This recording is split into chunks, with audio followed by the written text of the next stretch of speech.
Well, ladies and gentlemen, this is a first time for all of us, I think, together. We've got Clif Hive, got Bix Weir, got myself, Joe, Jason up four. We decided a little while back, let's have like a little, what'd you call it in your video, Bix? Round table or something? A round table or a threesome. Yeah. I wasn't sure which I call it. I call it a rondori. Okay, that's a term from the martial arts. A rondori is where one person has to defend themselves from many people rushing at them, and there's Oh, just bring the it on. coolest thing. Oh, you go to Aikido, you work for an hour and a half. Everybody's exhausted, but the ki levels are just pumping like mad, and you're sweating like mad. And then each person in turn gets up and faces two lines or three lines coming at you from various different angles, and you just stand there flipping people right and left any particular way you can until everybody's so exhausted you lie around like dogs panting in the sun. It's really cool. Sounds like one of the VR games that I play, where all these zombies and stuff are coming out. You're just standing there with the controllers slicing, and but that's fake. Well, and you feel like a zombie by that point in Aikido, you know. Yeah. But no, so it's I think of it as a rondori, you know, which is the multiple approach. Yeah. So look, I mean, both Bix and I, we're constantly reading your reports. We're getting your Bitcoin reports. I mean, I've got people emailing me. Sometimes it's kind of a smaller hey, webbot hit, check this out, And I'm like, yeah, that's actually true, but it's like I feel like these days, like it's not big enough for me to do a video on. Thanks for telling me, but I need a bigger fish to fry. I want to show people like this is a webbot hit. Like you talk about these, the Bitcoins and the Ethereum, and I was telling my neighbor friend, he's into it. I helped him set up an account, and he's good to go. We're texting and eating lunch every now and then. We'll meet up.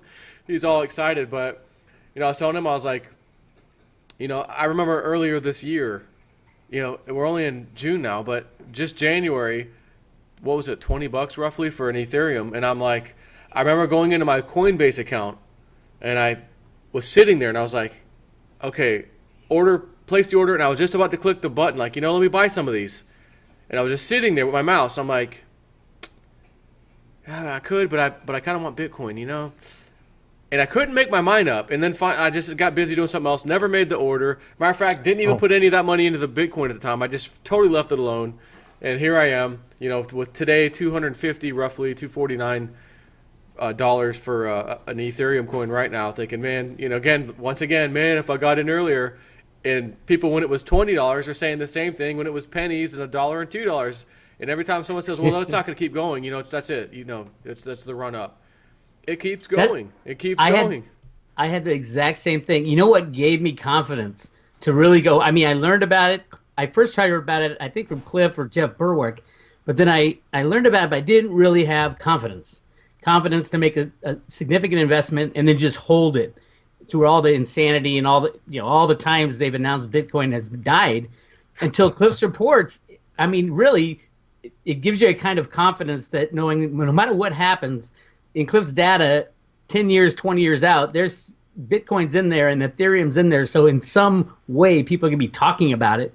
And it really did give me confidence to go more all in than I already was, which, I mean, obviously it's done extremely well so far. And you played the Ripple one, didn't you? I see. That's the only one I didn't like because that was when you got to get in and get out, and you're worried about it when you get in, you're worried about it when you get out. Yep. I was more my base core investment was Bitcoin, but then Ethereum I went even bigger in, and I just plan on sitting and waiting. I'll jump into little things like I don't want to say the names because it's gonna. Every time I say a name, it jumps up or down or whatever. But Bitcoin and Ethereum, definitely. I got into the one you were talking about, Joe, that hasn't been traded yet on the regular market because I understand that. I understand how that can be used when these exchanges are falling apart. I'll say it. It's Veritasium. Yep. And it's VER, not VERI. People get confused. It's the VER coin. But when the exchanges are starting to fall apart, it's a technology that can be used in place of the comics, in place of LBMA. I think that's really exciting when that comes out, that it's going to be used for something, and those are the coins I look for. Well, let me tell you my Ethereum story, and then remind me about the Veritasium thing, because it's really cool, and I've been following that with some interest. But about maybe 18 months ago, so long ago that I don't remember exactly when it when it was, I needed some Ethereum. And I'd set up a wallet a long time ago, and I had one Ethereum because I wanted to play on the platform, okay? Not because I wanted to speculate, and you need an Ethereum to buy into it. And so I thought, well, then I read into it. I discovered how cool it was. This was about 18 months ago. Things got interesting in our lives. It was actually probably a little longer than that. And because of the way reading about the code that you had to develop for Ethereum, I started thinking about my own code differently, and that led to being able to isolate some of the language, which led us to the level of predictions that we've had that have been accurate with Bitcoin and some of these others. So I actually tweaked my own code after examining how they were going to do Ethereum, because it pointed out to me how people would be reacting to everything with specific language. And so that was about the time that Bitcoin was like in 250, and I came out with the forecast that it was going to go through 408.28 and do this 3 times. And so and it didn't make any sense at the time, but I said, well, what the hell, I can say it, I'm wrong about silver, so it won't make any difference, right? And sure enough, it did it. It rotated through the 408 to 428 3 times. But anyway, so I bought some. At that point, I knew that, this a long time ago, like I say, Bitcoin was about 250, maybe it was 18 months or more ago, and I knew I needed some Ethereum for some coding I wanted to do on the Ethereum blockchain, on their rails, I think of it. And so I went and I bought some. I took a whole Bitcoin and I converted it to a bunch of Ethereum at the time. And then, as I say, because I'd been reading about it, it took some time for that transaction to confirm. And in fact, it never has. I've never actually claimed all those Ethereum because I got distracted in my own code and never fired up my wallet again, because my wallet is not just a regular Ethereum wallet. It's what's known as a full node. And so I'm running a missed full node. And so at the moment, I'm still trying to get that thing to reconnect, because it's got to download the whole blockchain, not only Bitcoin blockchain, but it's got to go through all of the Ethereum blockchain. And so it's got a lot of processing to do because it's 18 months out of date. Somewhere in there's a transaction that records my converting 1 Bitcoin to some Ethereum. And I think I've got 1,100 of the buggers. Okay, I think that there were 1,100 to 1 at the time I converted the Bitcoin to Ethereum. Now, it was because I needed the Ethereum because of the gas price at the time. Not gasoline, but gas in the Ethereum virtual machine. Yeah. And so like I say, I've either got 1,100 of them or I've lost 1,100 and will be claiming that as a casualty loss on my taxes. But anyway, so that's my Ethereum story, is that I've got at least one of them because my wallet actually records that one, and then later on I converted a bunch of Bitcoin or a Bitcoin. So maybe I've got more than that, and I actually need more than that because I've got some cool ideas on software to write to run on the Ethereum network, which brings me back to Veritasium and Reggie Middleton. People don't understand what they've got with these with the Ver coins, right? With Reggie's Veritasium coin. Veritasium, the word, actually is like Wujo. Okay, if you look at it, it's Latin for place of truth or price discovery. So his whole focus is on price discovery, and so what he's actually engineering is twofold.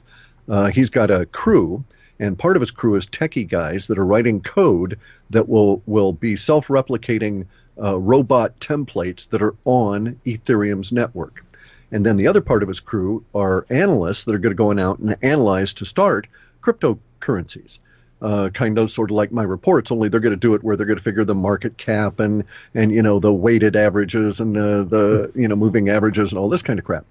And they're going to put all that stuff into machine code and make it available to these robots. And so you guys that own Veritasium coin, I don't have any, by the way. I can't get involved with this stuff if I'm also going to look at the data for it, because then I might be interpreting it against my emotional bias. And so I don't own any of the altcoins that I look I'm going to buy you a beer on that one. Yeah, no kidding. Okay. Anyway, though, so the Veritasium coin thing, you have no idea how cool this is, because look, every single corporation on the planet at some point that has any interest in Reggie Middleton's research and his automated robots will want to participate, and there's only 100 million of these coins. They're holding a huge amount in reserve. The ones you've got could actually be rented out, because here's the concept. You in order to get into his robots, you need one of these Veritasium coins. You give it to the robot, and then you provide that robot with Ether coins. the robot converts the Ether coins into gas to join into the Ethereum virtual machine and get its processing going. But then it also converts your Ether coins to whatever the robot says is the hot pick of the moment in the cryptos based on all of this really cool research that it's been getting fed to it in bytecode format from Reggie's other machine, which is the analysis machine. And so it's able to know, okay, with all of these heuristic, all these rules, this currency's going to go up, that one's going to go down. We need to sell this now and get this in here. And it uses the Ethereum that you and I and a bunch of other people put into it to power its buying and selling engine. And then at the end of the quarter, every quarter, you can have the option of canceling the contract and pulling your stuff out in Ether or whatever. So get this. If you had that Veritasium, which is the required buy-in, it's the ante. Without that chip, you can't get any of these robots' attention. And so you've got that Veritasium thing, and a big-ass corporation comes to you, a local tire retailer that's got 30 stores or whatever, and he wants to do some trading. But all the Veritasium coins are taken up, but he knows you've got one. And so he proposes that he puts in the Ethereum, and you put up the Veritasium, and you split the rewards at the end of the next quarter. In essence, you've rented him that Veritasium slot to get access to these robots. It's like a bank. You're a bank. You just earn exactly. interest. Well, you're also you have skin in the game, okay? Because you don't get that Veritasium token back, right? But as long as you've bought into that robot and it's been fed that ether, it'll continually work off of its profits until you draw them out every quarter. So if this guy was really good, if you had a really good robot there and he was cranking away like mad, you might be able to come into that robot every 4 months, every 6 months and take out big chunks of money, and it would still make more over the next 3 or 4 or 5 or 6 months, and you take more out.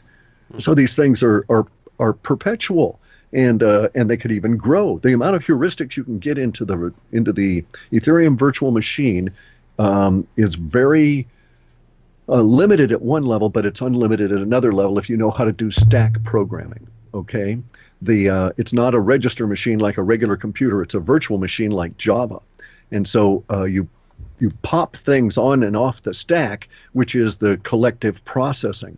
And so Ethereum, in a way, is like Golem, which is the giant big processor, distributed processing. Only Ethereum runs in a different level. It's a really cool thing. And you can come on in and write contracts that, as Veritasium is going to do, that would be perpetual, ongoing, smart, could learn, would gather more data over time, and could return value to you for years for an initial Ethereum investment in feeding its gas requirements, which is the amount of money you pay to make your code run in that virtual machine, because somebody's got to pay for the electricity, right? Right. And so they call it gas in Ethereum. And they have a gas price based on their collective costs of running all these servers and stuff. So it's a real ecosystem. And it's just cool as hell to mess around with the code. The code's very much like C. It's a type-safe C construct that is actually sort of like a C JavaScript kind of a merge. So people like myself that are old-time C coders are going to kick ass because we know how to do things very, very small, very efficient, and optimize code even after it's been compiled for greater optimization. And so our stuff will run faster on Ethereum and take less gas than somebody who's used to programming in JavaScript, for instance, because they program in a non-type safe environment where they don't care about things like variable size and processing speed and so on. And so it's just going to be really interesting to watch this new ecosystem develop.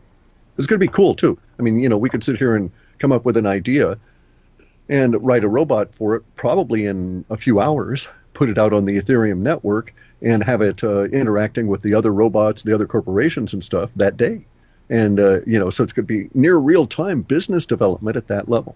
But we were talking about the corporations. What set me off on all this was that you'd mentioned the corporations coming into this and stuff, and hedge funds, and they haven't even touched this. Most of the retirement touching funds are not able to buy cryptocurrencies because they're not, they don't fit into the categories that they're allowed to buy. So they have yet to really get into it. And then you see, Fidelity is really hot on it. And then you start reading about some of the insurance companies that are setting up cold storage centers. And so they're going to be buying really soon, but they have not yet for a lot of regulatory reasons. So we haven't even seen the start of it. Well, think So about when you hear bubble, it means nothing. There's not even close to the beginnings of a bubble yet. Yeah. It will be quite staggering. And whatever happens to Bitcoin now, in 2020, the halving happens. And so whatever it is then, in historical terms, it's just going to double in a very short period of time.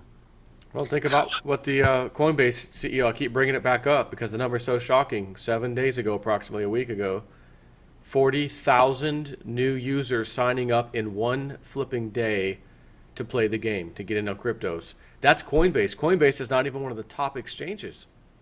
I know, but that also may be a self-limiting thing, because I heard that they may have run into the limit of what the ACH will do, and that's the automated clearinghouse channel that allows them to tap into your bank account to put stuff in or take money out. Wow. There's only so many slots in that, and you buy into that based on what tier you are as a company. So that may be their limit. They may not be able to process more than that. Maybe pegged out. Cliff, what do you see as all these crypto exchanges are very kind of iffy and seem to be wobbling a lot when things get busy? Do you see a lot of crashes in these exchanges and online wallets when the financial chaos goes on in the mainstream, and these exchanges crashing and going away and people losing Bitcoin and Ethereum and all that? No, I don't see it.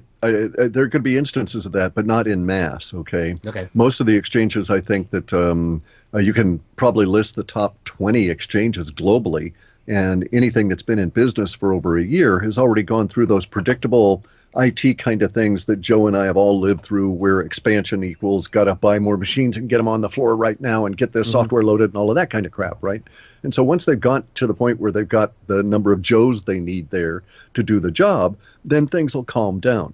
But we have yet to hit that really big, that cross into the mainstream part, where these guys are suddenly thrust into the world of like having to manage remote franchise centers, because it hasn't occurred to the exchanges yet to start, I don't think, serializing their server rooms. So they're pretty much all still centralized and trying to collect all of the IP addresses that want to hit them off of one basic server cluster.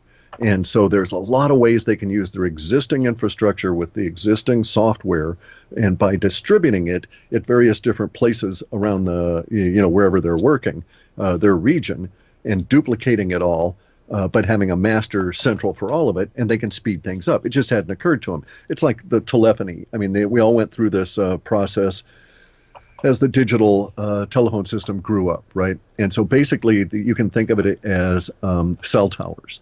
Right, you got one cell tower in town when the cell industry moves in, and people like myself had coverage along I-5 corridor. But if I got off the 4 miles off of I-5, my cell phone, which was inside a suitcase that had a battery attached by a big cord in another suitcase, it wouldn't work. But now there's cell phone towers everywhere. And so basically that's what's going to happen to the exchanges. The big money is going to see, hey, this is a huge business. And pretty soon you'll see Walmart doing exchanges for you. And, I'm surprised they haven't already. And some of the other companies, and pretty soon you'll be able to go into your Subway shop and, I'd like my change back in Bitcoin, please. That kind of thing. Now, Bitcoin has to come up to speed on the processing side. They've got to, we've got to actually go through the BIP 148 proposal, and or kick in some other speed connection for that to really go. But it's the exchanges themselves that are limiting factor now, not so much the Bitcoin block processing speed, because you see that a lot of the exchanges are just bogging down. But so far as I can have in the data sets, it's much more like these companies won't crash and fail so much as if they're going to fail, it will be because of too much success. Like the online betting stores that had too much success and didn't know what they were doing on the East Coast when they started off. And so they had to go through maybe a period of 2 or 3 months where they shut down and reorganized, that kind of deal. Okay. Excellent. Which, kind of cool, yeah. So it'd be a good business to be in, but... Have you looked into, your last report was out a while back, the Bitcoin report you did, 2-3 weeks ago, whatever. have you had a chance to, a little glimpse of anything coming up that anyone needs to maybe be aware of? Or, I mean, is it still simply June's, maybe the end of the month, it's going to kind of take off for the coins and that kind of thing? Is there going to be any, like, turmoil in the middle of the month? Yeah, we have the waviness, and so from the 9th, which is what, I think like Friday or something, from that period on is a bigger upward price pressure on the cryptos than prior to that period of time, and it really seems to hit Bitcoin at the end of the third week in the month. So I don't know if that comes down to if there's going to be a resolution of the contention, if there's going to be less fear about the BIP issue, or what it is, but Bitcoin will then start to scale up again in relative performance against the other cryptos. But we're right at that stage now, I think, where the next time we do get one of these rushes, next time we build one of those crocodile teeth, we're going to run into the limit of the exchanges in terms of their ability to handle it. And that, I think, is going to be an interesting period of time because it'll tell us which way the currencies are going to react. So imagine the situation where on the 9th, for whatever reason, everybody wakes up that Friday and says, I got to buy some cryptos today. We got to get some more cryptos. And so even if they've got an exchange account, they rush on in. Now, initially, we're going to start getting that vertical wall stuff we see with the cryptos that we've all become familiar with here, right?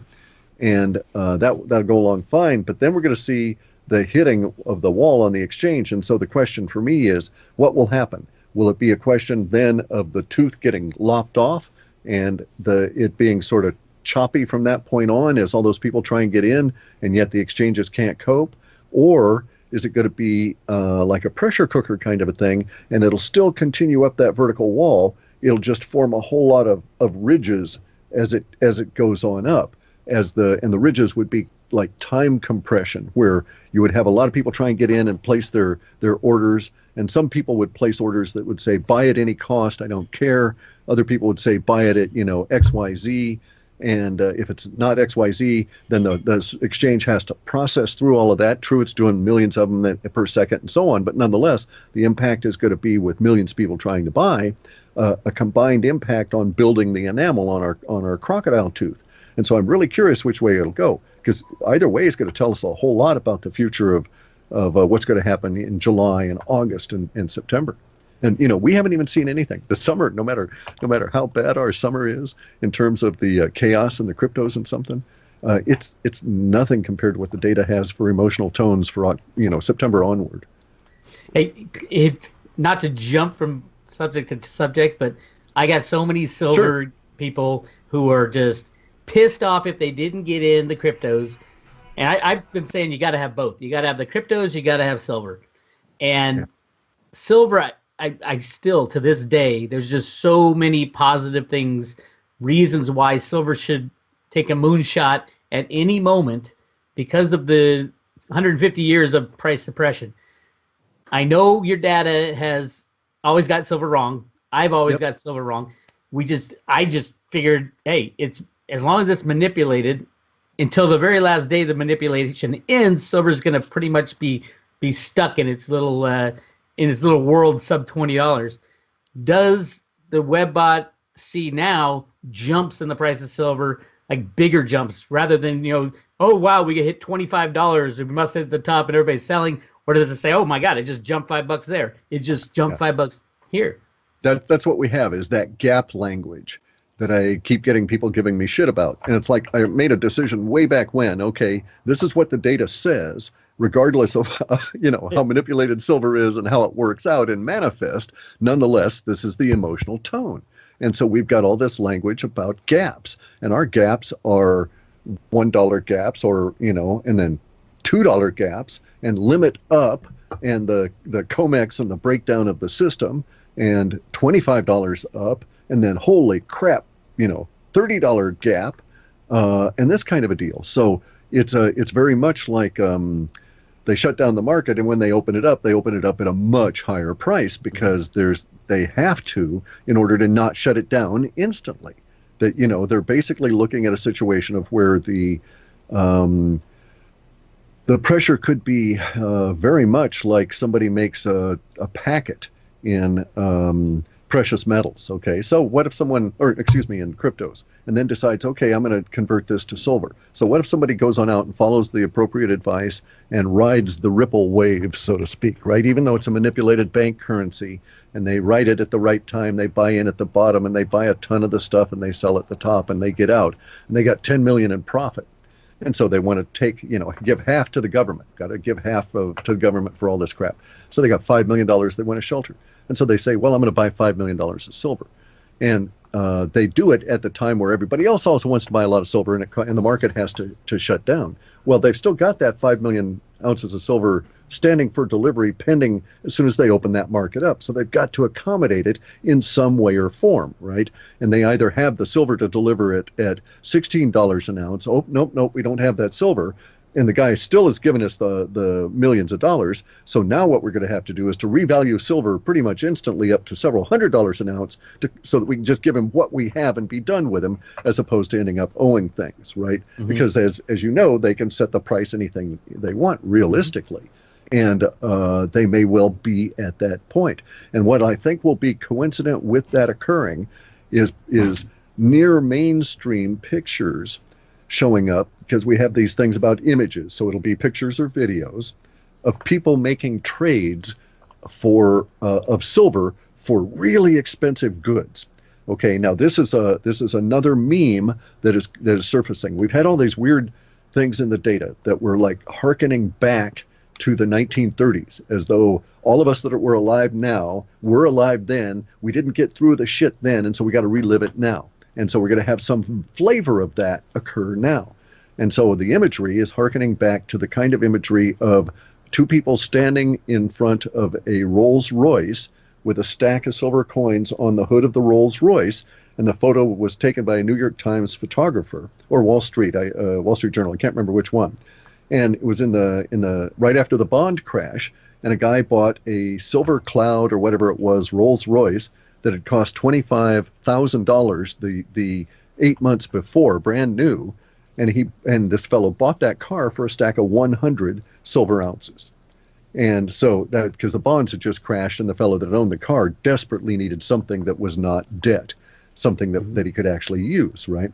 And so, and he had to basically skip town, I think, anyway, but that was a secondary part of the thing. But we're going to get those kind of images again. So we've had in our data about people buying high-speed boats and stuff for little tiny stacks of silver. So when that starts showing up, when we actually start seeing that meme develop, that's our temporal marker. And we're seeing little tiny bits of it, but not enough yet to say that it's in its fulfillment stage, but we're close. That all my subscribers will say, finally, my silver paid off.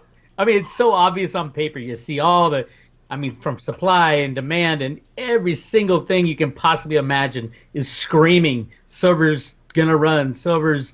There's no argument you can give me other than manipulation that says silver shouldn't be well over $100, $200 today. Well, here's your problem though. And this is a real terrible thing for your subscribers and everybody we know that's got silver. What if I'm correct, and in our outlandish fantasies we have a real breakdown of the financial system, and that we get those huge gaps, okay, and silver goes to $200 and $300 an ounce? Are you going to sell?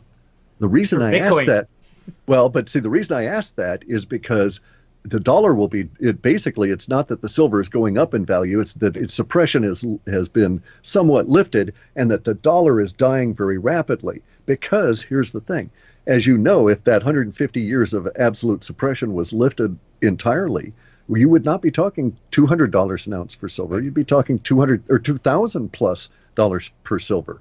And the system is totally ruptured at that point. Mm-hmm. So I would think that if silver hit $200 an ounce, when I started messing about in silver in 1999, I set a target, because my goal then was to pay off my house with the profit in the silver. And I said to myself, okay, when silver starts reaching $175 an ounce, I'll sell into strength, and I'll then have enough with the silver I've got to pay off the house I'm in.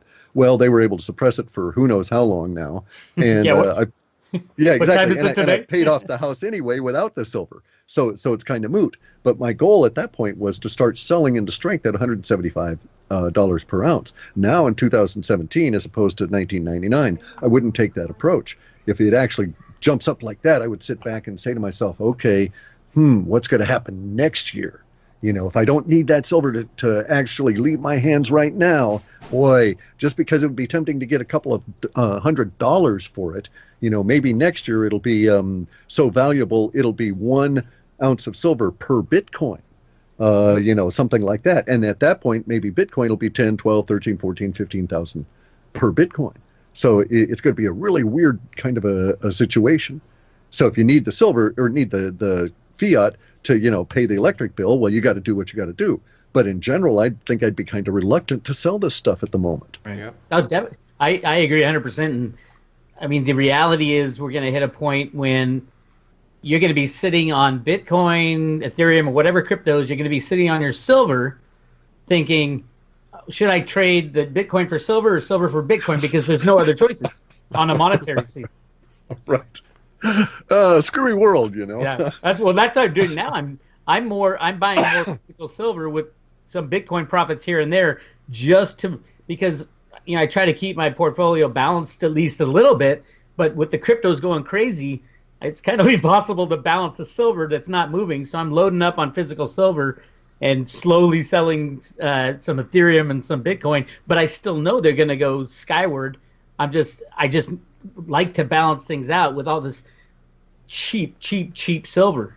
Yeah. And the cheap silver issues, I mean, that's really strategic stuff, all right? Already the language has shifted from, like, say, in the 70s into the 80s over silver. In the non-financial world, we started seeing more and more linking of the concept of sovereign, strategic, and silver all together, right? The 3 S's. And now it is like you start reading what I call the back channel documents, which are all the academic white papers that are released by West Point or Annapolis, real sources of stuff that are real solid information, because these guys are trying to make their way in the hierarchy of the military, and the part of their credentials are the white papers they release as academics within that military structure.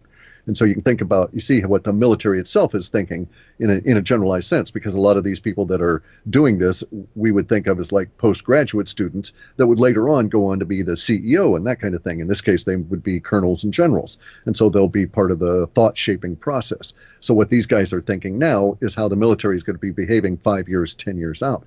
And so you read all these back channel things. You can do the same thing with the Council on Foreign Relations. And there is a screwy situation, because you can see it in the military, because they are smart bombs and all of this kind of thing. They rely on the technology. They know silver is key to that technology, and so on.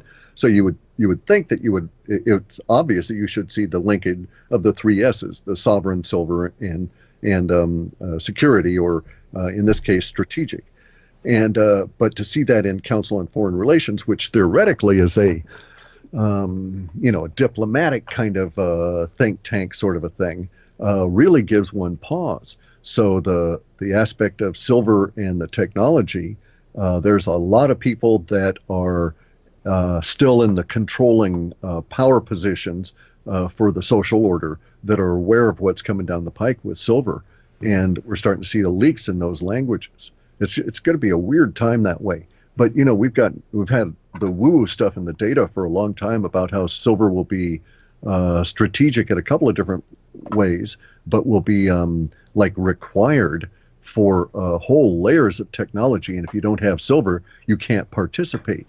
And so Mexico is going to do really, really well as a source for silver for all of if we want to think about them as like the unaligned nations, because imagine a situation where technology evolves to where you don't need the actual physical cell phone in order to have communication. And I'm not talking about the smartphone things. I'm not talking about any application or whatever. I'm just strictly the communication part, the ability to make a phone call. What if you got to the point where you could say that you were female, and you had a little tiny silver beauty mark, and so you get up in the morning, put your finger on it, and you put the beauty mark on, and that little silver beauty mark is your Star Trek kind of communicator.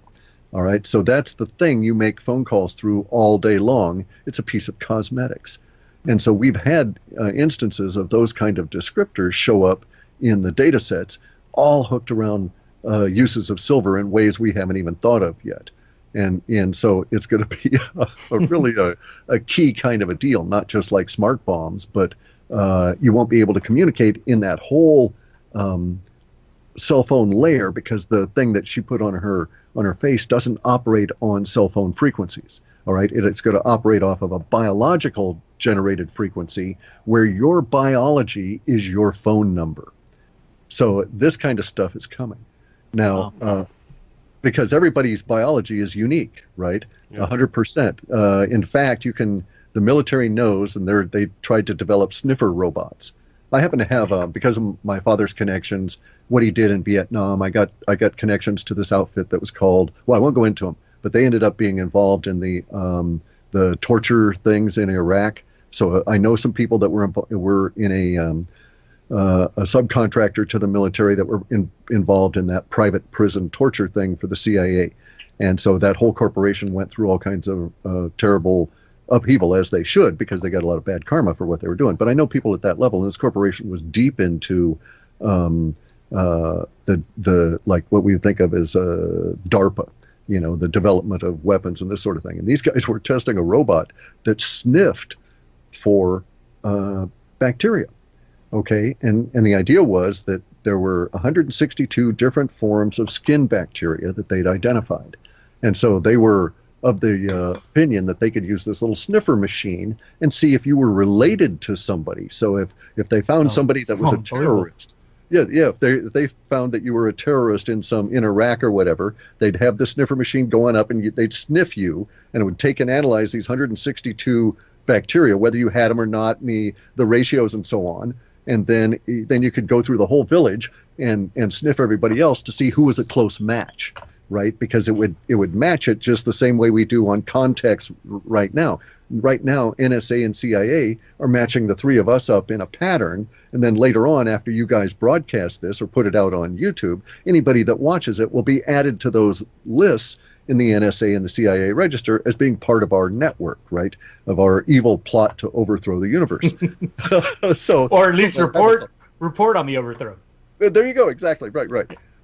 But anyway, so these guys are off doing weird stuff. But I can tell you that sniffer technology failed because it was a cost issue relative to silver. All their sensors were 100% dependent on it. They had like 4,000 of the things in it. So Mexico will build the wall, and they will pay for the wall to keep everybody out from coming into Mexico. They don't want their silver going out. Yeah. So how about housing? Is housing, I mean, your reports, last few of them, I think, has been talking about real estate, high-end real estate in certain spots is going to go down.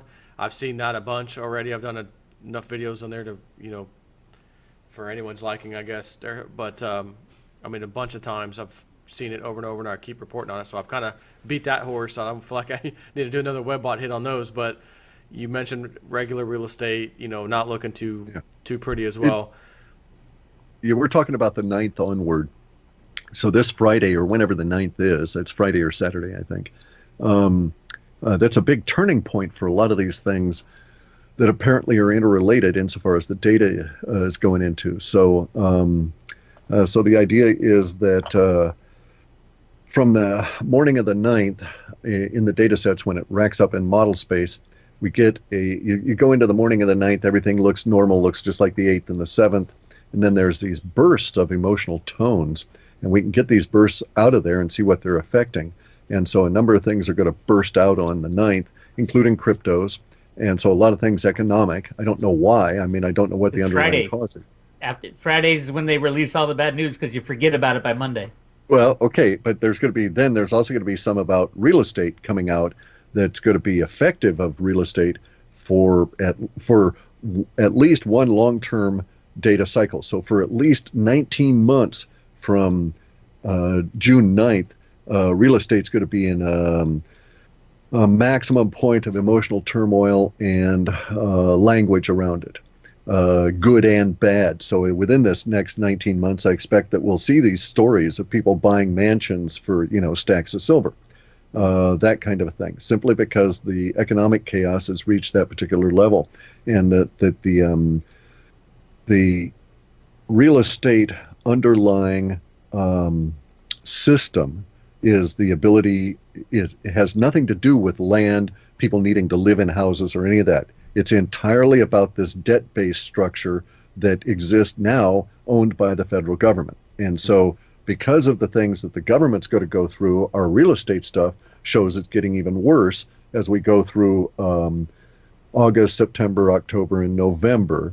And part of our issues are that in August we get this like split in our real estate stuff, okay? And so there's one half of the real estate data mass that goes off to the issues that are facing government, their ability to come up with yet more debt, to fund more people that want more debt, to buy more houses for debt. And so the whole system really just starts crumbling down that way. And so prices are going to crumble. The banks that are, the regional banks are going to get into trouble, all the stuff that's been in the reports. On the other side of that, though, in the other part of that data mass, we have the issues that are going to be affected by the potential flooding, maybe in California, early onset of winter, but also the seismic problems that are going to hit the U.S. and other natural disaster kind of crap, everything from hurricanes and tornadoes, rivers flooding, all of this kind of stuff is going to be so bad. It's also going to affect real estate markets. And so it's awful hard to sell a house when it's kind of hard to decide, well, do we move out and knock it over or try and rebuild it because of the most recent, disaster. And a lot of houses that are nominally for sale now are going to be destroyed and damaged in this what's coming up. And here's the horror of it all. A lot of these, the data sets have had for a long time the concept of this person that we I characterized as Demolition Dana. Okay, Dana could be a female name or it could be a male name. I wanted something ambiguous, gender ambiguous, because it's going to be involving lots of millennials. And Demolition Dana was a person that, because of the existent circumstances at the time, was required to put on coveralls when they'd been a college student or worked in an office and get into a tractor and go and help demolish malls and strip things down and recover copper and take stuff apart as we dismantled this old infrastructure. And so I always saw Demolition Dana, either female or male, it didn't matter, as an emblem for the destruction of the old infrastructure. But it brought up in the data by the existent circumstances that we're now going to be going through. And part of that stuff in that set from way back, and I don't know how long that's been in there, maybe 2003 or 2004 was when the Demolition Dana stuff first started showing up, even before we'd reached the peak of the last housing bubble. And it was talking about knocking down malls and having to destroy whole subdivisions and take apart whole subdivisions and convert them to rubble and trash and try and recycle what they could. And it was going to be a whole industry for the millennial generation and younger. And now what's showing up is, then it didn't make any sense. Now what's showing up, though, even more so than it has throughout this entire long-term period, was the insurance companies. And so what's going to happen, according to my interpretation of the data, is we're going to get hit by these natural disasters, and the insurance companies won't have the funds to pay off because of the 0% interest that's been going on for all these years. So they won't pay off on any house they don't have to pay off on, and that'll include every house that was a rental, that'll include every house that's unoccupied, that no one's making a claim on and trying to beat down their door to get some money out of, and many of the people that will be doing that won't get money. So the data is showing that huge swaths of the country are basically move away, destroy, and try and scramble enough stuff to rebuild something in lieu of it. And, if there's a mansion that fell over and part of it's on your property, well, nobody necessarily owns it. Get your tractor out and haul it off, and maybe somebody can use some of the materials. It's literally showing it as being that bad from August onward. Now, it's not all going to happen in August or anything, but we should, according to the data sets at the time that we're in the $13,000 range for the Bitcoin, there's going to be like a national, I don't know if we want to say New Deal, but a works program from which Demolition Dana is going to spring. And you will probably have even like, what's that term? Not glitzy, but, like pop art posters of join the Demolition Corps, Uncle Sam needs you to run a tractor and destroy this shit, that kind of thing, right? How do you, I mean, both you guys are in the market for houses. How do you pick where you're going to buy now? You go on that one, Joe. I'm looking for basically, I like the fact that a nice water source is nearby. I also want a house that honestly has a well on it, and Yeah. septic. That's nice. Usually when you find them out here in my area, Florida, if it's got septic, it usually also means it's got a well, but not always. Sometimes there's septic and city water, but that's my criteria. But I can't do this whole thing of quarter acre, three quarters. I mean, 0.38 of an acre or something. That's just not big enough. I need at least, like, minimum in my mind, I've got to have an acre. Because even with that, I've done vertical grow, hydroponic gardening and things. Man, you can grow a lot in a small space. But I still need room. May need to build something, or, family may be coming. Guy set up shop over here. Buy I'm talking emergency situation. You've got these 55 and older homes. You can look on Craigslist all day long. And the old person, dies, mom and pop die, and kids are now paying $400 or $500 a month just for the stupid fee for the thing to sit there, and it's killing them. Someone take this thing, we'll take $2,000-$3,000 for this thing, when they spent $40,000 for it, 10 years ago or 12 years ago. So it'd be something like that where you go in, grab one of those things. Hey, emergency situation, your mom and pop, or family members. So that's kind of where my mind's at. That if that day ever comes, I can't do that on a little quarter acre or whatever, and I need a little spot. So that's, even though it may never even happen where we are. Who knows? But my mind's always kind of going there just in case. So I do want a house, a regular house. I don't want a trailer. I want a regular house, nice piece of land. I've got my solar panels in my garage sitting here collecting dust. I want to put those to use. As a matter of fact, I want to get more. But again, even if I own this house, not a chance in hell. I'm in an HOA. That's another thing. I'm not going into an HOA because all the crap that you and I would like to do. Oh, sorry, you can't do that. You can't do that. You can't do that. I'm not playing that game. It's my damn property. You don't own it. Yeah. Government owns it. And even then, you don't pay your taxes. Someone else you're gonna find out someone else owns it, and it's the government. But at least that's that piece. At least if I got my Bitcoin right, my silver right, I'm not gonna have to worry about that piece. True. Which kind of made me think earlier when you were talking about silver and Bitcoin, and my mind on that is I am keeping my silver like last. I'm not unloading my silver until the day I feel like I just have to. Bitcoin until the day when manipulation ends. I'm telling everybody there will be a day to trade some silver for something else that's undervalued, but until that day, when manipulation ends and silver's freely traded one day, you'll kind of know, okay, I'm looking over here. Here's a new thing that I want to invest in, or I want to, try out. I know there will be no monster upside from silver. It's already $20,000 an ounce. This is pretty, well, probably wouldn't be measured in dollars by then. It's already 50 Bitcoin an ounce. So, you move on to the next thing. Yeah. Yeah, that's the route to go with the silver, is not to see it as a lifetime hold, something to pass on to the kids, because in the data sets, we've got these issues that rise up, right? That basically suggest that because of the running into the ice age, with the size of population that we have on the planet now, we have to make this shift into true tech world, the kind of stuff that was really envisioned in Star Trek and that kind of thing. And in that period of time, getting in there, we'll need silver desperately. It'll be extremely valuable. But at some point, we're going to cross a barrier in knowledge, and thereafter, we'll be able to create silver.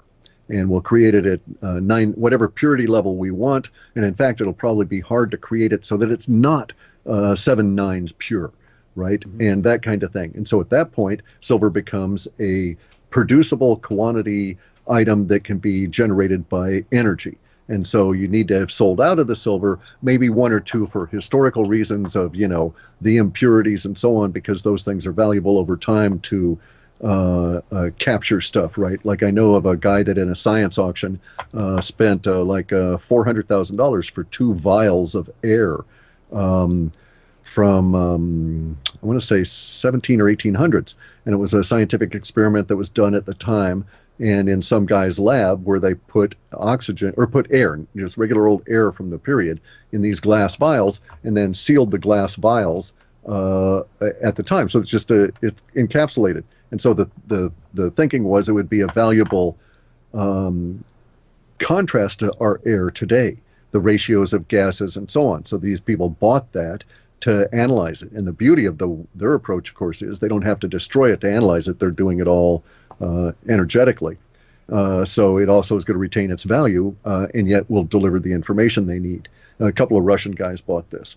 Really smart thinking at some point, silver rounds that are stamped in this century and the last century will be valuable, and maybe a century from now, that kind of thing. But they'll be valuable for the impurities that were captured at the time of that stamping that won't be able to be recreated at that time. So you can't unlearn a technology and do things badly. So you can't go back and learn how to do things that led to the celadon crazing in Korean porcelain, right? It was not a design effect they intended to create. It was a result of a screw up in their processing that is just so beautiful they kept doing it. And these days we know how to do it to perfection. But very few people that are doing celadon crazing on porcelain recognize that it was really a flaw, that they really didn't intend to do that. So it was one of those happy accidents. Hey, Cliff, No, go ahead. As far as timing on silver, do you think when we do hit this point where, you look at almost anything can be created synthetically in a lab these days, precious metals is next on the list.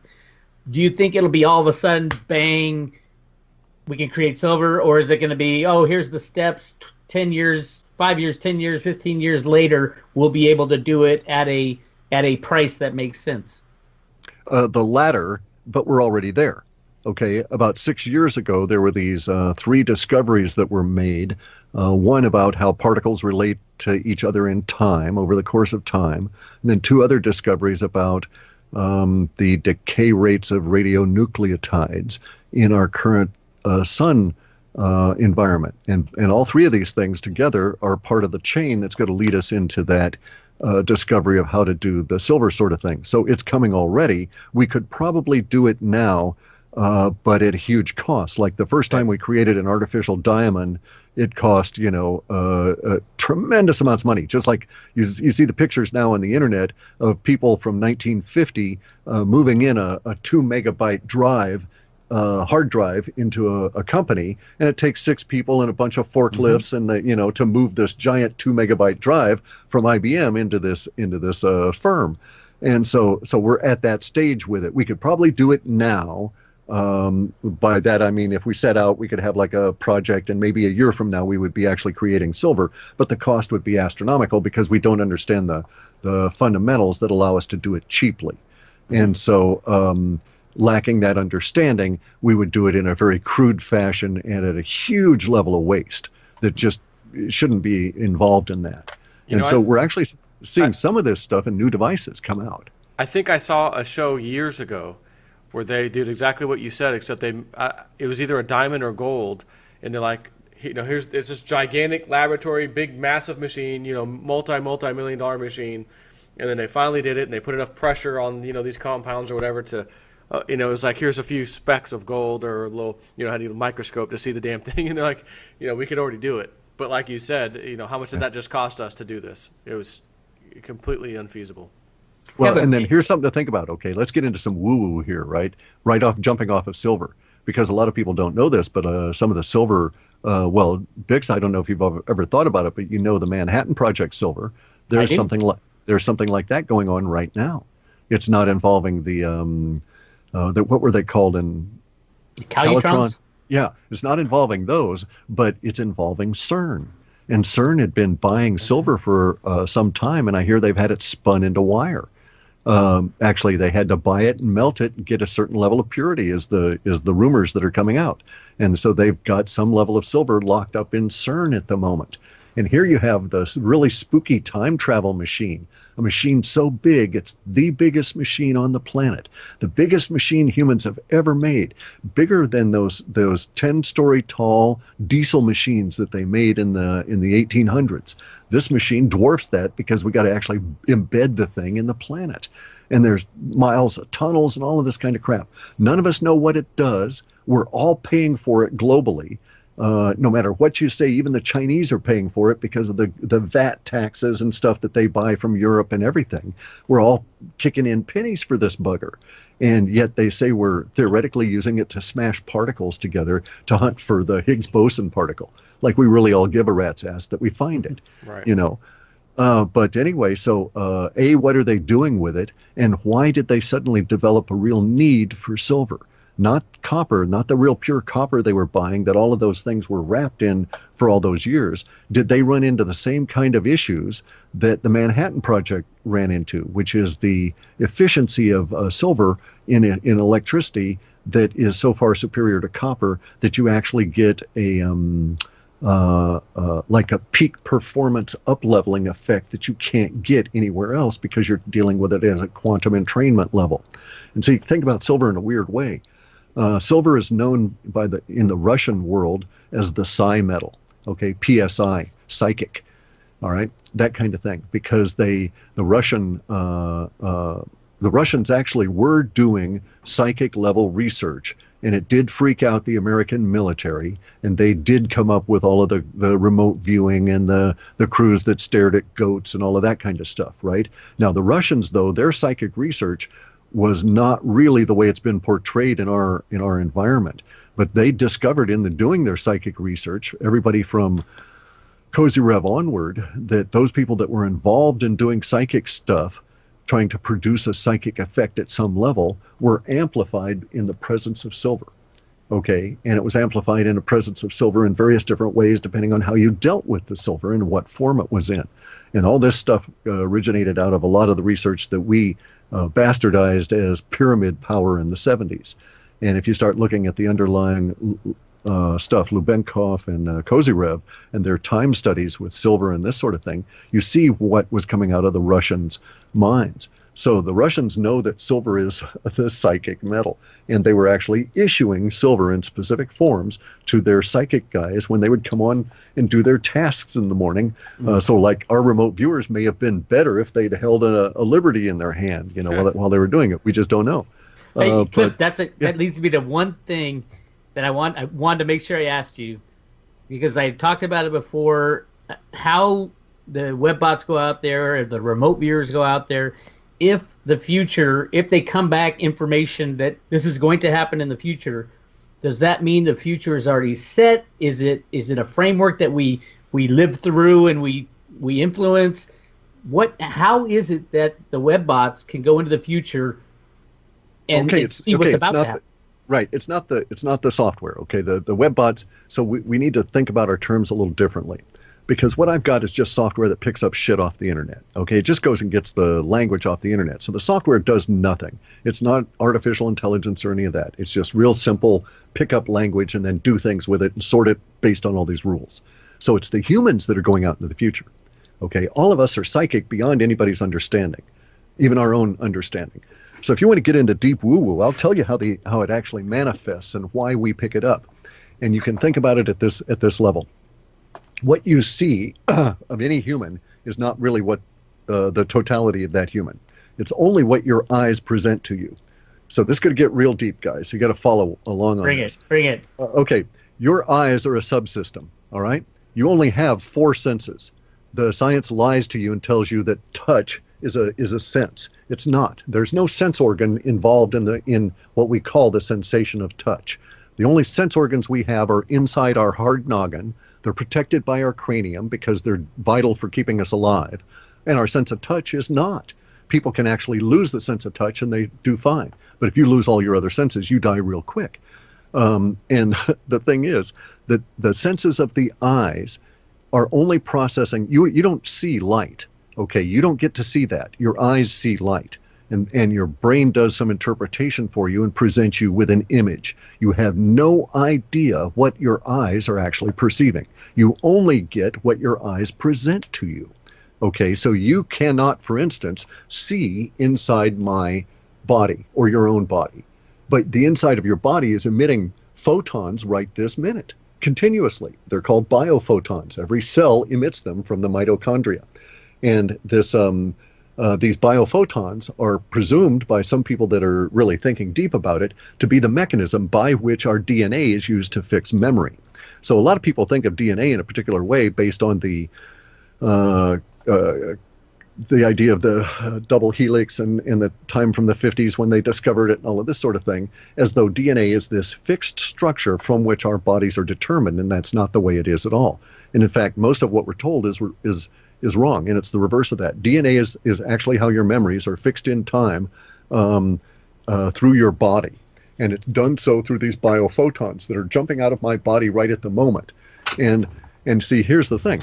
You don't see light. You're only presented with an image. Your eyes don't even see light because we're in an environment that is entirely flooded with light, and we never ever get to see the light itself. All we get to see are the things that reflect light and the reflection of light. And if you actually think about it, none of this makes any sense because, as we're told from scientists, the light comes this way, hits something, and then bounces off. And you get this scatter effect.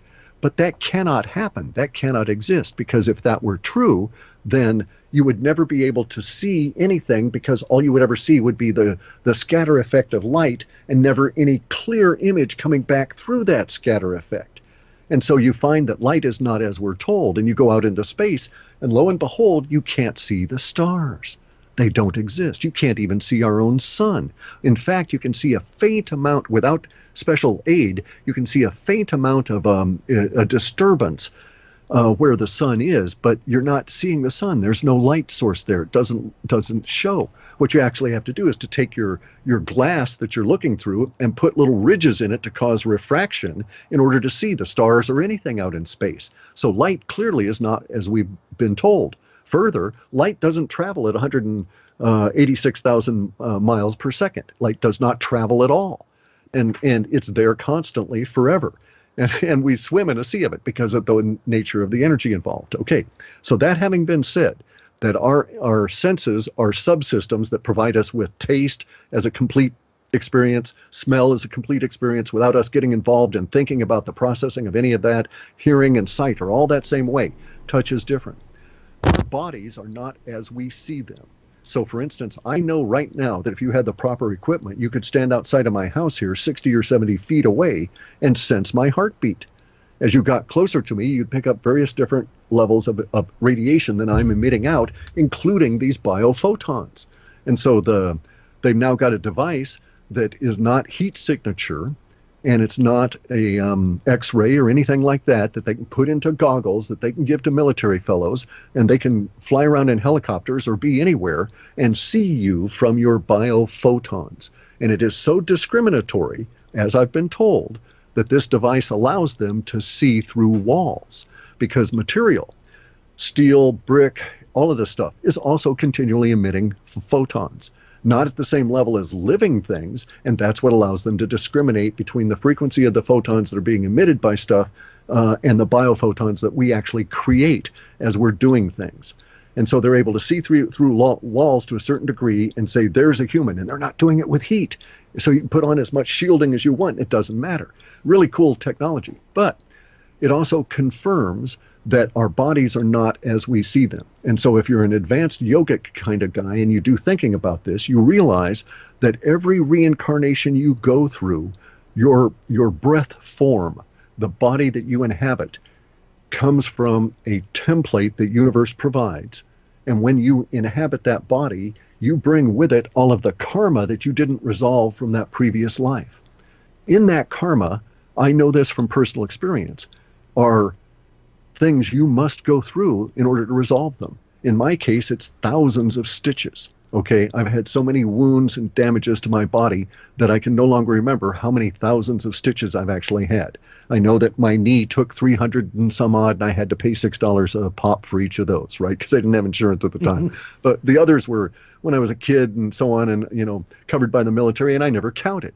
But I've had thousands of stitches. I've got wounds all over me that were forced on me by the karma that I had dealt with this breath form in my previous life. And so that doesn't make any sense to anybody. But these wounds are actually held in the bodies that are outside of what we see. So I have an energetic body, I've got a psychic body, I've got a breath body, an atmospheric body. So I've got all these shells, if you will, that extend out, and I'm actually more sort of lumpy egg-shaped than I am what we see. Inside each of those shells are these various layers that will then press themselves in to form the scars on my body as I go through time and accumulate the various experiences that those scars are part of. Not represent, they're not markers, they're just part of that experience, and you have to go through that. So it's as though you're walking along and there's a fog that holds this particular injury, and you have to walk through that fog and accept that injury or not. There's the rub. You don't have to accept this stuff. You can change all of these kind of things because it's happening at an individual level. And if you're smart enough, you can say, I've come to this particular level. I've worked out all these issues. I don't have to take, that particular wound that's going to create this scar. I can actually have some other form of impact on my body, and it'll go through. And so now here's the beauty of this. If we think about millions of people, billions of people that are actually having this experience now on their individual karma, trying to deal with the karma that they're brought from a previous life, and it's being impacting and expressing on their bodies now, our future is really the collective aggregation of all of that. Okay, so Bix makes a decision that he's wise enough that he does not have to struggle anymore, that he's going to put down that struggle with alcohol. He's not going to take that path. He's not going to go through these issues. He's not going to gain that weight and have to have that appendix surgery because he doesn't really need that scar that he can sort of feel developing now if he were to go down that path. But because he does that, because he makes those decisions, he's altered his personal future. So my data in no way thinks that our future is stamped in the our future collectively is relatively easy to read because we're all going through this shit continuously, and there's a lot of people that are just simply giving into it. And so if you could sort of pick out all of those kind of thoughts, you'd be able to see what the generalized future was of all of those people going through that thing at the same time. Make sense? Yeah. Amazingly, yeah. Okay. And so that's really what's happening, is that Bix knows he's got these issues, right? And so he'll start talking about hay. Hay, not H-E-Y. But boy, I saw an interesting hay field on the way down to my dad's house the other day, right? Or driving over here. And this color of the sun just struck that hay. It was just gorgeous. There was lots of yellow and so on. And boy, that was sure interesting color there. And then he'll go on 2 or 3 days later, there'll be some other thing and he'll reference the color yellow. And it'll go on, and then he'll have another expression that goes towards a yellowish kind of an emotion. And then 5 or 6 days later, oh, hey, gallbladder attack, bile, yellow. All right? His body was telling him at a psychic level by bringing up the color of yellow if he had a gallbladder problem and, that kind of thing, right? And so it's telling you at a level that if you're smart enough, you pay attention to your own perceptions and you read what your body is trying to tell you because it doesn't have words. And yet it can actually sit there, so to speak, and view the crap that it's going to have to go through, because your breath form, your body, is not all you are. All right, humans are much, much more than our bodies. In fact, we're so much more than our bodies that we can only shove a little tiny bit of our consciousness inside our bodies, and that's why we're all fucking mentally ill, because we're so damn large in our expanse that being crammed in here just doesn't fit well, and it doesn't work well, and it's a real pain in the ass, and that's the way it's supposed to be. So our collective future is both firm but malleable in my understanding. It's firm if we don't do anything about it, but it's malleable if we do. And so let's talk about some other woo-woo stuff here, okay? Let's talk about Antarctica and these three individuals. I've got a real problem, okay? I got all this stuff from Antarctica, all kinds of data about it. It's really cool. So I write it up. And then the next month, as I'm doing the processing, I've got balloons that should not exist of my own concepts, sort of my own words. All right, they're not so close that they can be screened out by MOM, which is my model of model space, which does that for me as a part of the spiders. But it's close enough that I then have to apply a manual filter, so to speak, just to screen it out. It's close enough I can't be sure it's not a replication of someone spewing my stuff in some other language and it coming back, so I don't want to self-amplify. This happened like November of 2015. I first started noticing this. And I'd had Antarctica stuff building up over time, but every time I released a report, I was unable to filter out these echoes, and they started getting bigger and bigger and bigger. And it was a royal pain over a number of months because we had such cool Antarctica stuff coming out. And I knew that I was not being played. Okay, I knew that there was nobody out there monkeying with the data with a deliberate intent to screw with my system. Some people have tried, and I was able to actually ascertain that and blow them off actually in the process. So I start looking for Antarctica data. I get this other ripple out, and it's like, okay, what's going on here? Can't figure this out. Took me maybe 6 or 7 or 8 months to finally get a handle on it and get all these extra filters in place. That was a lot of work. It turns out that what was happening, in my opinion, was that I was writing reports, and these individuals were buying my reports and then using the reports to piggyback or spring from for their particular, let's call it a scam, okay? And it's the blue chicken cult guys, Corey Good and David Wilcock, and to a lesser extent, Jay Widener and Gaiam TV. And so I was getting my own words back in a distorted fashion, but with the same emotional tones that I'd been putting out in those reports. And so I knew something was up somewhere. And so here we are in a situation where I knew I wasn't being deliberately attempt to be skewed, but it was nonetheless quite irritating with this. And so the malleable part of the future kind of thing comes into this, because once I was able to understand what was happening, maybe June of last year, when we first started getting into it, it hit at the same time as the censorship stuff, right? Because it was starting to come in. I started noticing this just at the same time that I started noticing that all the alt-sex sites on YouTube were getting really hit hard by demonetization. And it had sprung up a whole flurry of language that eventually they started demonetizing alt-right and everybody they didn't like, and it spread to the giant censorship thing that we were dealing with now. But it started 6 or 8 months ahead of that with the alt-gen sexuality kind of sites on YouTube, and I was able to pick it up then. And I was uncertain as to whether it was actually causing my problems. And so I didn't put this down to maliciousness or fraud or anything for a very long time. I just thought it was an algorithmic interaction that was causing issues.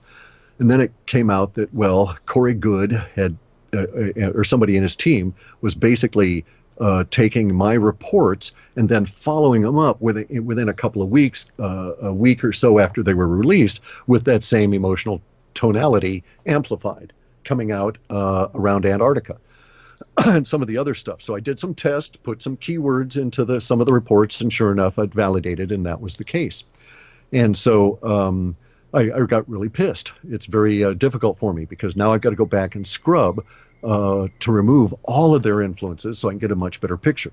Now, I know that I was accurate on Antarctica ahead of them polluting the data, because I went and validated a lot of the stuff that the data sets were saying by actually looking at the maps, spending hours crawling around Google Earth maps and other maps looking at what's going on in Antarctica, by going through hours of examining stock market or stock filings on various different corporations that have Antarctica business, right? And seeing how much more money they're putting into that, how it's all ballooned, and how they're hiring and stuff. And we know also, we have real world validation that the number of jobs in the last year going for Antarctica is more than doubled in terms of the announcements. Okay, so if you need a job, Antarctica is the place to go, apparently. These are thousands and thousands of people, right?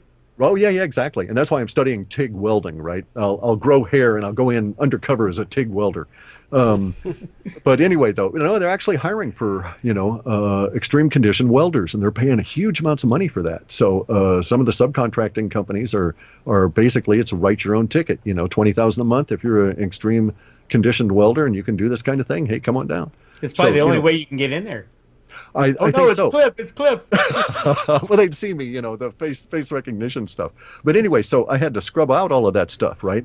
But I know our future at one level is malleable, and I'm actually hoping to take advantage of that. Because here's the deal. Going back to the 1930s discussion, there was this really weird situation that developed into the 30s where this woman came on up, and she was basically, in the 30s, everybody was the same as they are now. Okay, everybody's all whacked out mentally because you're stressed by no money. You're trying to scramble enough to stay alive. There's no jobs. There's no future. The loss of hope. That more than anything, loss of hope and the despair is like the sign of the depression. And along in the middle of that came a woman who said, I will lead us out of here. I'm the Joan of Arc of this depression, right? And her name was Amy Semple McPherson. and she started this thing called the Foursquare Church, and it was a religious revival movement, and it really gained all kinds of emotional support, and people flocked to it, and she started getting money, and all this stuff started flowing to her as these kind of things happen. And all of that same language is replicating itself now around Corey Goode. And so the question in my mind is, if he's doing that role, will he have to go through the abduction and all of the will we all have to go through all of that trash that came out as a result of the Amy Semple McPherson kind of thing? I mean, it destroyed hundreds of thousands of lives, families, and all of this sort of deal as the churches came unwound and everything all broke up. And yet I see parallels between those two sets of languages, the language that we can still capture around that instance from the 1930s and the language we have now. And bear in mind, by the way, that from 1995 or 6 until about 2006, I had I had several subscriptions that allowed me unfettered access to old newspapers in a digital form. And that's what the bots were trained on. That's what I trained my software on, was that I wrote the software and then aimed it at all of these newspaper archives. And that's where I first learned to tune the lexicon, get the emotional tonality, and all of this kind of stuff. And so I've got all these records that show me the emotional tones that were coming up of my software as I developed it. And there were these spikes, and some of them stuck out in my mind. One of them was the Amy Semple McPherson deal, which went on for a number of years and was very easy to track in the newspapers. And I did a lot of refining on my lexicon on some of these instances. And that and the Lindbergh baby, all of these things that had huge emotional impact from then, where we had the complete language set, were just marvelous things to do data mining off of, and then to develop the lexicon. And then I applied it to modern stuff, and lo and behold, we're still the same assholes, and we're still having the same emotions, and still saying the same words about them. So it kind of works. Oh, is anything else we want to discuss, or do you think that was about it? No, whatever, guys. One more. And I've been dying. I don't know if you can talk about it, Cliff, if you want to talk about it. I've been working on this book about the gold in the Grand Canyon, its significance, and all the archaeological finds in the Grand Canyon, all the no-go zones there, and the sacred Indian sites that nobody's allowed to go into. And all the research tells me that there was a gigantic find of gold within the Grand Canyon. And it has to do with the Federal Reserve was knee-deep in it. The New York Times announced it on the front page, billions of ounces of gold. Now, this would change the world today even. And to me, it has always been the reason one of the reasons Woodrow Wilson actually succumbed to the bankers and said, okay, yeah, you guys could take over the monetary system. And we've talked a little bit about this in the past, and I don't want you to say anything you don't want to say, but what is your take on that potential gold find or the mysteries within the Grand Canyon, and where will it take us if, like, the U.S. wants or needs to go back onto a gold standard? Well, I think there is indeed vast quantities of gold. I mean, that seems fairly substantially assured just based on Buckminster Fuller's work in 1932 through 35, because he did it from a different approach. He basically, it was as though he was sampling the Earth as though it was an asteroid. And he's saying in any given place, you're going to find, that X percent, 50% of all of the Earth is actually aluminum in the form of bauxite. X percentage is the copper and so on. And he did all of the minerals. And then he did areas where you could probably find these things. And he was staggered that we didn't have much more gold above ground because there was so much more to be had. Mm-hmm. Now, the Grand Canyon, that's really interesting. I actually have on my notes here, one of the three things I wanted to talk about were the stelae in Louisiana, the Smithsonian, and the Mima Mounds, because they all relate to the Grand Canyon.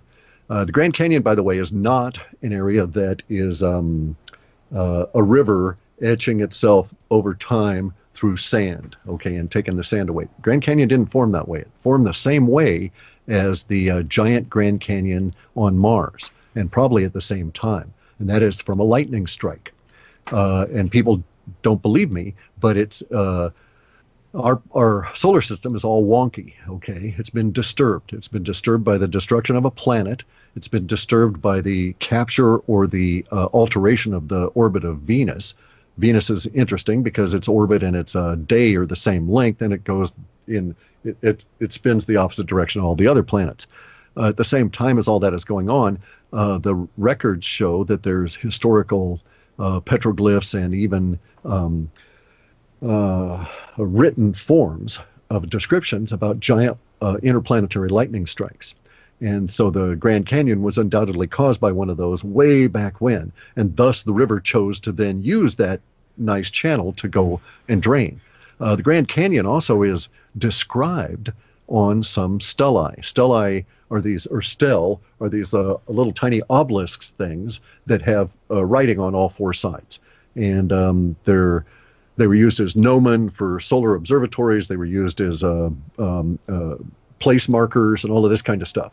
I've got a book that is a reproduction of an old book by a sailor who talks about all these different kinds of boats all around the planet. This guy wrote the book maybe in the 1820s, and he talks about when he was a kid going with his dad to watch the Stell in Los Angeles or in Louisiana in the Delta there get crated up and taken to what we now call the Smithsonian. And these things were between 9 and 20 feet high. They were stone. They had Egyptian, they were like Rosetta Stones. They had Egyptian Hermetic, not hieroglyphic, but Hermetic writing on one side and some other language on another, though at the time he didn't know what the other language was, but he watched them crate up several hundred of these out of the Delta area, this one particular Delta area, and was told at the time by his dad that, oh yeah, this is just a continuation of what they'd found in the previous century when they'd moved into this area. And so in the late 1700s, Revolutionary War time, the guys in the Louisiana Delta were finding these Egyptian classified objects. Now, if you call the Smithsonian today, and I've actually done this, it's cool, call the Smithsonian and ask them about, well, what'd you guys take out of the Grand Canyon, or where'd you put these stele, or any of this, they'll say, we've never been in the Grand Canyon, we've never picked up a single Egyptian artifact off of anywhere on the United States, out of North America, and they'll deny it all continuously. And yet we have constant records in newspapers naming people that actually worked there, that you can see that they worked there. They're named over time. You can see that they had 15-year careers there in the last century, and yet the Smithsonian says they never worked there. We've never had any record of them. Yep. So someone got it wrong. It's like the Bob Lazar stuff. Well, we never heard of him. We don't know who that guy is. But he's showing one a tour of the place he used to work at. Take him right out of history. Yeah. But all of these mounds, all of the giants in Catalina Island off of California, the giants that they found up in the Northwest, all of these kind of things are managed history because we're apparently not to know this sort of a deal. So the Grand Canyon is interesting in other ways, though, relative to our gold story, because there actually is a lot of discussion language in old hard copy pre-internet material about gold and the Colorado River and the Grand Canyon and all kinds of incidental things. Okay, so this is an incidental thing that comes to mind. There's two of them, actually. One is the crash of the Aurora alien, all right? Remember that one? Yeah, okay, and it polluted a well. Okay, they stuck the body in a well, and people got really sick after that happened because the aquifer got polluted by whatever that alien was.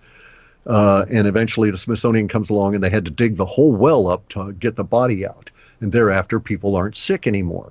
Lo and behold, right? And they gather up all of the radioactive pieces of material, and people don't get sick anymore.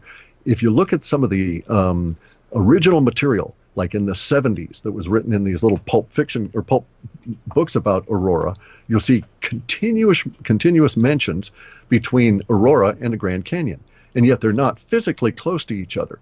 The incidence is twofold in that whatever it was that caused the Aurora crash happened to that craft as it was transiting over the Grand Canyon. And this was noticed by the people in that region from Arizona onward. Okay, so or whichever way it was going. I can't remember whichever on that particular instance, whichever way it was going. But it shows up in newspapers that this incident happened at this particular time, and then you see in another newspaper that was written 5 days later that the Aurora crash happened, and they found this thing and they had to bury it, and it was all smushed up, and you see that it happened and that all occurred at the same time on that same night, and so there's something spooky going on relative to the Grand Canyon that way. Another thing that's kind of interesting is that there's this airship episode. Okay, all these German guys used to live in Bix's neighborhood. In the 1800s, they lived in Jamestown. They had all of these airships that were running up in the Sierra Nevadas in the Calaveras County region up there in the it's a gold country. Exactly, gold country, up in the gold country. Okay, and you had all these Germans that were up there as gold miners, even, and making money as gold miners, and it was a hotbed of activity. And these Germans were flying airships. Not dirigibles, not hot air balloons. They were maneuverable. They could be controlled. They used some kind of a gas. We don't know what it was to get lift. They had an energy source. We don't know what it was. There were a number of people involved with it. It went on for almost a decade. A number of people died in the process of doing these. One guy smashed into a cliffside with his airship, and it shut down the whole operation, okay, because it was such a big explosion that it drew too much attention, and so they abandoned it all. But during this period of time, there was the airship thing all over Southern California, where people in the middle of the night would see lights coming from the sky that would be beaming down on them, and hear people talking up there. And it was reported in newspapers in San Francisco and Oakland, and they could plot it from Cupertino on the way up the coast, and they knew that it was approximately 50 to 150 miles an hour it was proceeding at, and all of this. One of these buggers crashed in O'Neill's Gulch and scarred the side of O'Neill's Gulch, which is near Jamestown. And it scarred the side of the cliff, which may not even be there anymore. As a kid, I saw this because my mother's family comes from that area. They were gold miners, and they lived in a gold shack up in that region, had a mountain up there.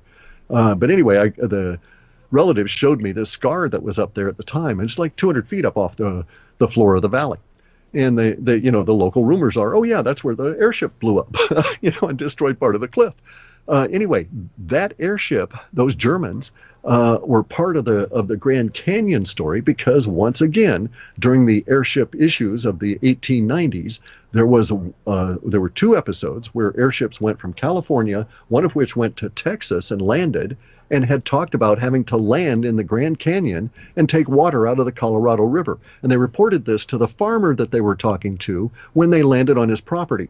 Now, the interesting story about all of this is the farmer reported this to the newspaper after he had gotten back from a journey to Peru from Texas. Round trip took him 8 hours with these two guys, and he brought back stuff from Peru to prove it. He'd actually taken and spent gold dollars and bought stuff in Peru and brought it back in the 1800s and swore to everybody that he'd only been gone 8 hours and had talked about these people having to refuel their craft with water from the Colorado River, and that's why they stopped at his place in Texas. They'd had a leak and they needed more water, and he gave them water from his cattle thing and got to talking, and one thing led to another, and they said, well, hey, you want to come with us? And he said, sure. And this was all in the 1850s. I mean, Correct. Long before the Wright brothers. Correct.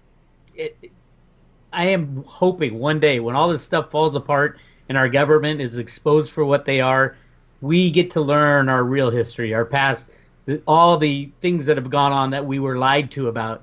Yeah. That would be a great day in my book. No, that's going to be years. It's going to take you years. The Vatican, though. Remember the Vatican thing? Get looted? Yeah. If that happens, well, some of that's almost almost be a lot coming out.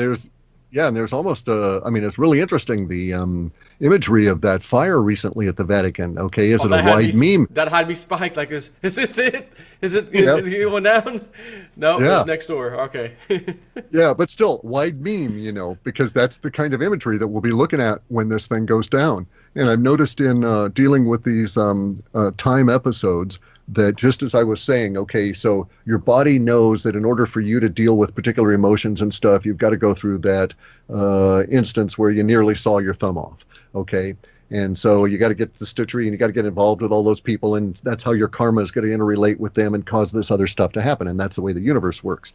And so maybe we're in one of those episodes now, because as in our work, there's always these weird precursors that show up. So some memes are very narrowly focused, like the captain on the Costa Concordia with the blondes on boats, Yep. right? That was just precise. There was no flop on it. It happened like that. It was done. And now we're living with that aftermath, which showed up in the long-term data. Some of the stuff comes up in the data sets with a lot of the long-term data ahead of it. And those are usually the ones that are wide memes. And that was the one of the things with the Vatican, because it was that some of that meme is also shared with the holes in the ground in Maryland that get looted when people want to go after food and that kind of a deal during the chaotic period of time. So I actually suspect that we're actually in that period of time now.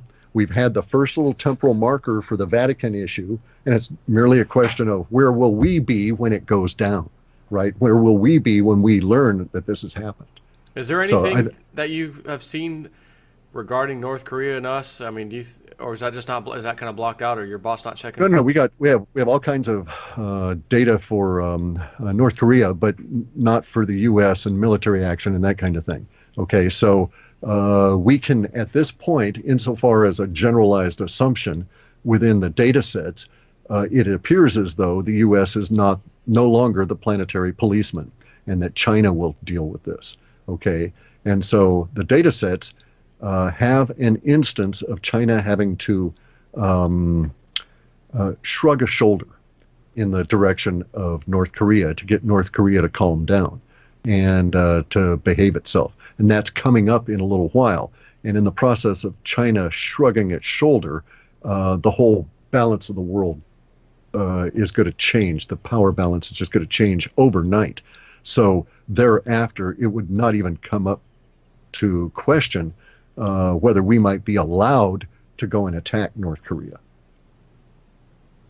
Make sense? Meaning we will be able to after whatever happens, or no chance? No, yeah. meaning that unless you ask permission first, right, you don't do shit. Yeah, but so we could still ask permission and maybe get it.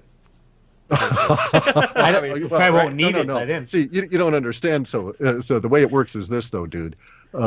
As the big kid on the block, you never, ever, ever allow that power to be delegated. Okay, so the United States has done that stupidly. Okay, we've delegated power to and the ability to use that kind of power to really doofus kind of people that have used it and abused it. And China won't behave that way. They've never behaved that way in their entire past. And their cultural training from Genghis Khan, it won't allow it. So I think after the North Korea episode, the data would have a situation arise over a weekend. It would have something occur on a Friday. It would say that there's going to be, shitloads of Chinese parachutists all over North Korea within hours. And that within hours of that occurring, it's done. It's over. And then there's a number of the hours in the rest of the weekend is the public face of what just occurred coming out. And then the rest of us have to deal with it from that point on. Okay. So we'll see. We'll see if that actually happens. If it does, it'll be coincident with the silver rocket. Okay, because that weekend and that sudden shift in power is also the point at which all of the data shows that, a lot of the manipulation slacks off. I don't want to say it ends, but it's like they're given a big hiccup or a big slap in the face, and then it takes them a minute to gain it again. And during that period of time, silver jumps up. And then we see the glimpse of it, and then we're all thrashing on them, and then they're fighting us all the way up, So I think it's going to be, I actually think that, I have personal confidence at a very personal level in some of these forecasts that the data sets are showing. And as a result of that, I'm trying to do my own house move issues now, even though I know all the pricing and everything is going to go to hell. Okay, at my age, I don't care.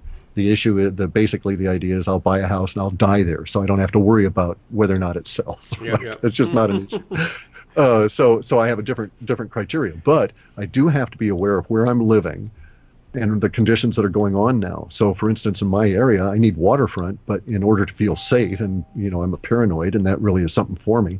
But the waterfront around here is all craggy and steep. It's not like where you live, Joe, where everything is flat. So, 96 through 99, we had so much rain that 6 people died in the middle of the night as their houses slid into the sound or hillside slid down on top of them. And we had $1 billion in damage, hundreds of millions at least, but billions in today's dollars. So I have to be careful where I buy, especially with all the seismic activity and that kind of stuff going on at the moment. And like Bix was asking, well, where do you decide to live? Well, here's the thing, Guy. That's why I put that money into the motorhome. I'm doing okay. We're successful. I'm a successful inventor, and at the same time, it's like I sort of want to save. I'm not very really luxury minded. I'm not motivated by money, but I thought, and I'm not really motivated by road trips. I hate them, to be honest. Yeah. The monotony of it all, right?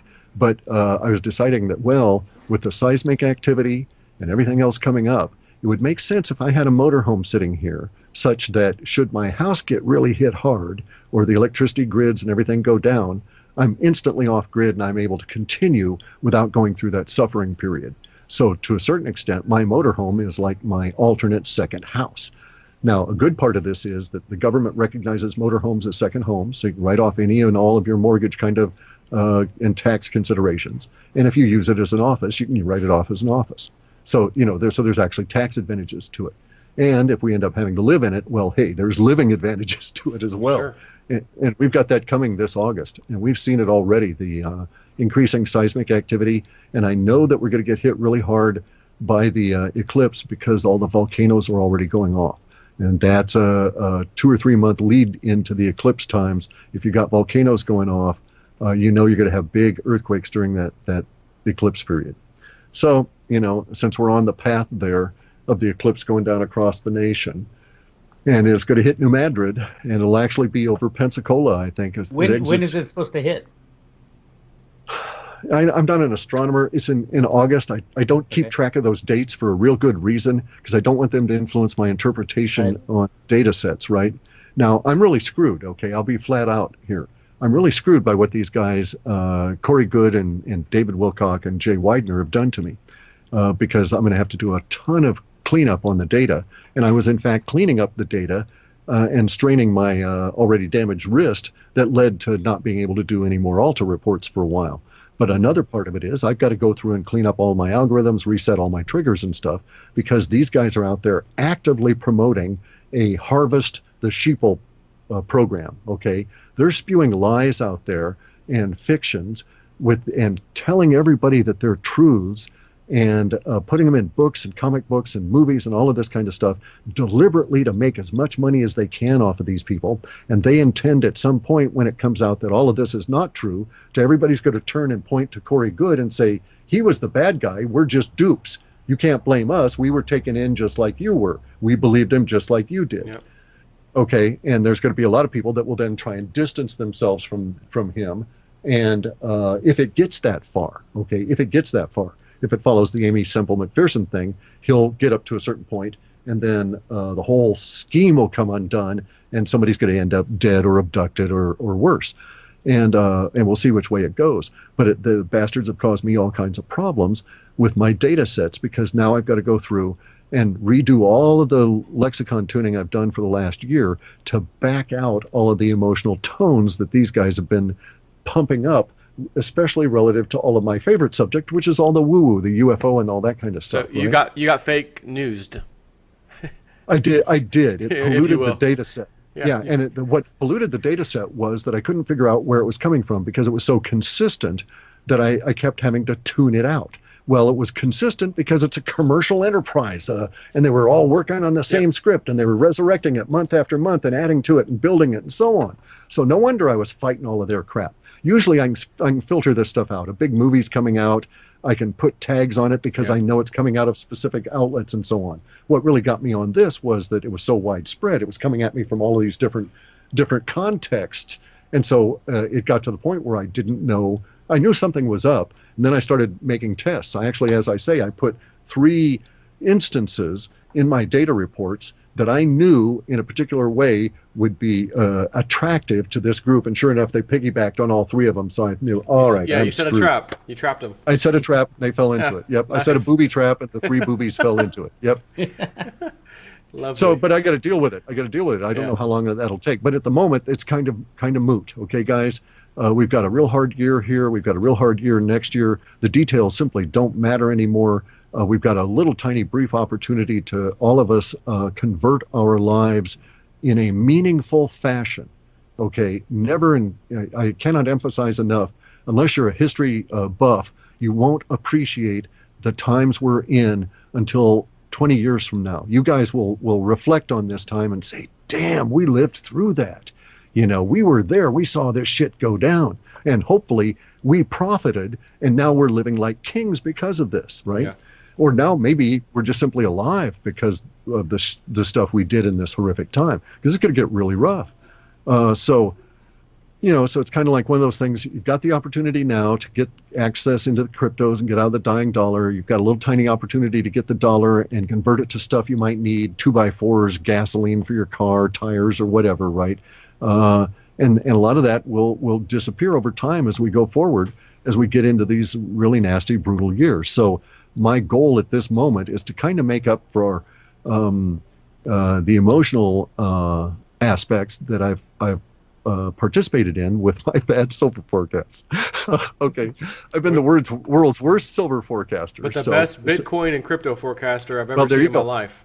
Okay, and there you go. See, once I tumbled to this, well, like I say, it was Ethereum. Once I looked at that code, it got me thinking about stuff in a different way. I went back and looked at the language relative to what I was seeing in the forums, had a new basis from which to interpret, and bang, we were right on from that point forward.